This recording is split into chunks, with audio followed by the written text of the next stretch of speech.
Hello, welcome to the Get Started Financial Forecast.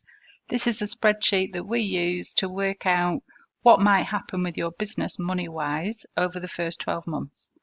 So the first thing to note is there are a few different pages. So it starts with personal expenditure. Then we look at startup costs for the business, sales forecast, cash flow, and then it ends with profit and loss. And by the time we get to this page, it'll have filled out automatically, so we won't need to touch it. So personal expenditure, that's the first page. This is in because if we were looking at a startup loan, for example, they need to know what's going on at home. So this is all about your home expenses. So what bills you're paying and how you meet those bills. The idea being that you can show there's a small amount of spare money available so that worst case scenario, if the business wasn't performing as expected, you could still meet the repayments on the loan because ultimately that's what the loan people want. They need the money back. So we'll skip this for now. We'll go straight to startup costs and have a look at that. So this covers the different areas we need to think about for those upfront costs that you'll need to pay out just to get the business going in the first place. So property, thinking about legal fees, yours or sometimes the landlord's. If there's any fees to take the lease on or if you need to pay a bond or rent in advance. So for example, they might say, well, we need rent or a bond of £2,000 up front, so we'll pop that in. It might be if you're taking on a building, you want a surveyor involved, so there could be fees there, or planning fees if you need a change of use or you're changing the layout. License fees cover all sorts of things, but thinking about if you're playing music, you need permission to do that and there's a license fee involved. So the PRS, I think it is, and PPL license fees for music, so that's different amounts for different size businesses. Fire safety, so it might be that you need specialist equipment. If you're running a kitchen, you might need fire blankets or specialist extinguishers. So we need to think about how much they cost. We've got insurances. So public liability covers you for anything that might happen to the public. So if there's slips and trips, that's kind of thing. And like normal insurance, there are brokers that you can ring to try and get the best price for your business. And what they'll want to do is have a chat, understand what your business is to make sure that you get the right cover. Professional indemnities and other insurance, that revolves around advice and guidance. So if it is required for your business, it would usually be part of the package. And then importantly, employer's insurance. This is an absolute legal requirement. If you have staff, you need to make sure you've got cover for them. So we'll pop an amount in there. I'm guessing these numbers, by the way. Then we're thinking about the property. So it might be that you want to give it a lick of paint. So you might spend some money on paint and do it yourself. Obviously, you'd be spending more if you need someone to do it for you. Sign writing notice boards. If you're taking on a new business and want to rename it, etc., you'll need to think about this. Obviously, prices vary. The ideal with this forecast is that we can get accurate numbers. So you might get quotes for signs to make sure you know the actual cost. So we'll guess 1,500 there for new signs and boards. Then we think about the office. Is there anything we need in the office? You might decide you're going to do some leaflets to send out to people. You might need office equipment, so that could be a laptop or a printer so you can track bookings and communicate with your potential customers via social media. So you could put an amount in there to cover that. Obviously, I'm guessing these numbers. If you've got a specific laptop in mind, then put the actual price in. Then we've got fixtures and fittings. So if you're starting from scratch and it's a cafe, a restaurant, or a fashion shop, then you'll need to think about what you need to kit that out and how much that's going to cost. If you're taking over something that exists, then it might be there's an amount to be saved because you can use what's already there. But you'd need to discuss that with the people that you're renting from. Make sure that fixtures and fittings are theirs to let you use or have. Sounds daft, but worth checking. So we'll leave that blank. Obviously, that'd be different for different people. Transport. So if you were a sole trader, if you were trades, for example, you might have a van that you're running for the business. So we'd have to put the costs of that in. Utilities. So with a property, it might be that you need to get utilities reconnected if it's been empty, for example. So there could be a cost there. Stock and raw materials. So anything that you need to buy stock up front, or raw materials or ingredients for meals, etc. So we'll guess an amount in there. And then it tots it all up for us. So it's suggesting that there's around 6,900 could be your startup costs. If we go to the next page, this is asking us to think about how much money, how much income we might have from selling our goods or services.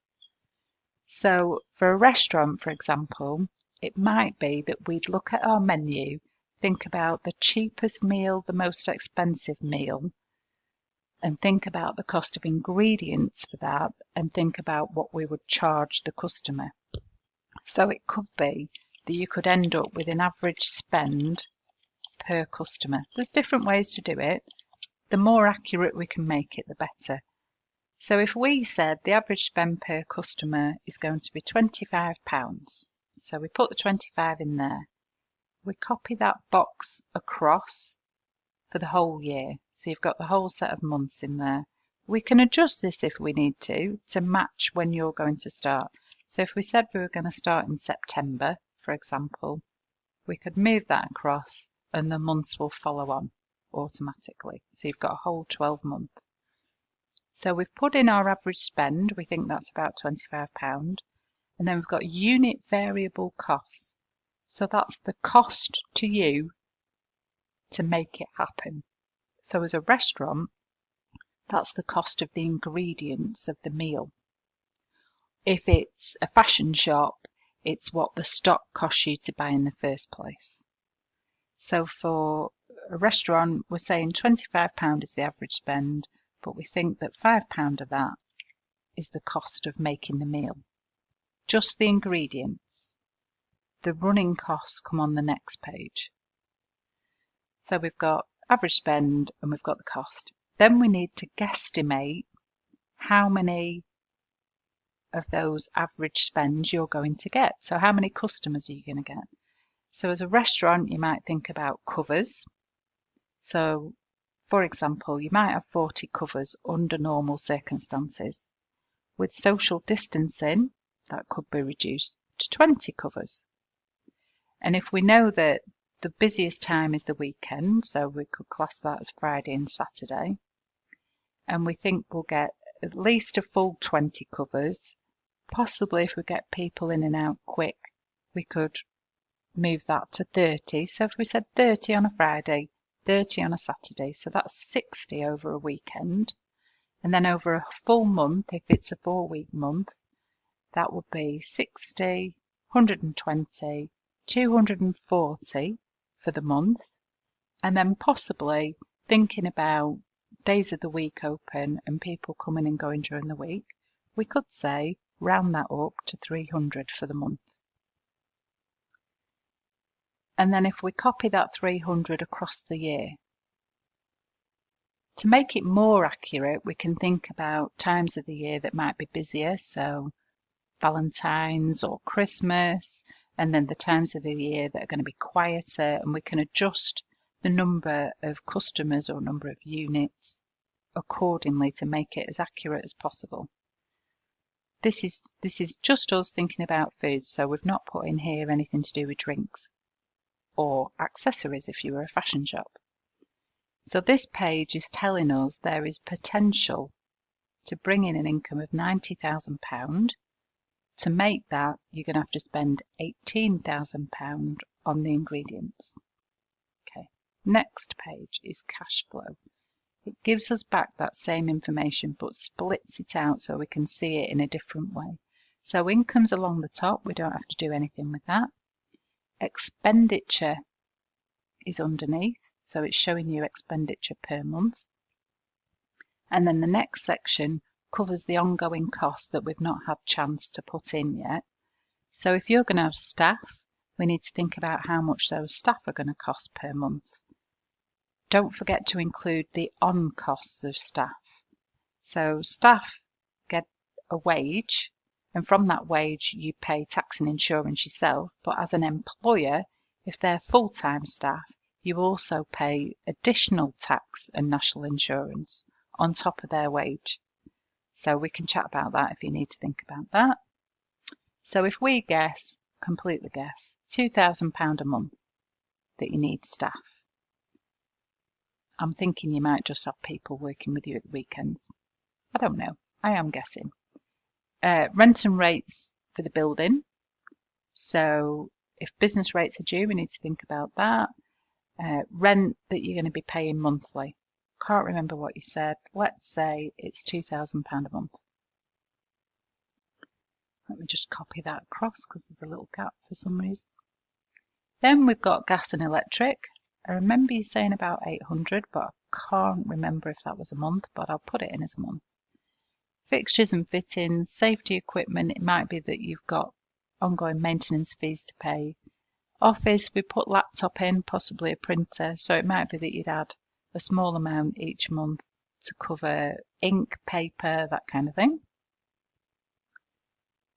Signs and notice, if you had a car, this would be about the fuel that you're going to run up on it. Promotion, it might be that you're spending additional amounts for promotion over the year. If we were taking on a loan, we'd have to put in the loan repayments along here to show that. I'll leave that blank for now. And then we'll skip to the last page. So profit and loss, this should be complete for us. We don't need to touch anything on here. So sales at this point are showing as 90,000. Then we take off the variable costs, so the cost of your ingredients in this example. Over the year, that's 21,000. So the 21,000 off the 90,000 at this point gives you 69,000 gross profit. But next, we need to think about all those fixed costs, the wages, the gas, the electric, the rent, the rates, all that kind of thing. That now needs to come off your gross profit because they're the running costs. So the running costs, for our example, are about £61,000. So 61,000 is coming off 69,000. So at this point in time, our little example is saying at the end of all of that, at the end of the year, your net profit will be 7,560. So this is where we see how successful or not the business could be, which might make us go back through it and think about what do we charge customers? Can we get ingredients at better prices? Can we get a better deal on rent? Would it be suitable to look at a more affordable property? It's a good way of roughing out what the business will look like and then working out ways to improve it. Hope that helps, and I look forward to hearing from you soon. Thank you very much.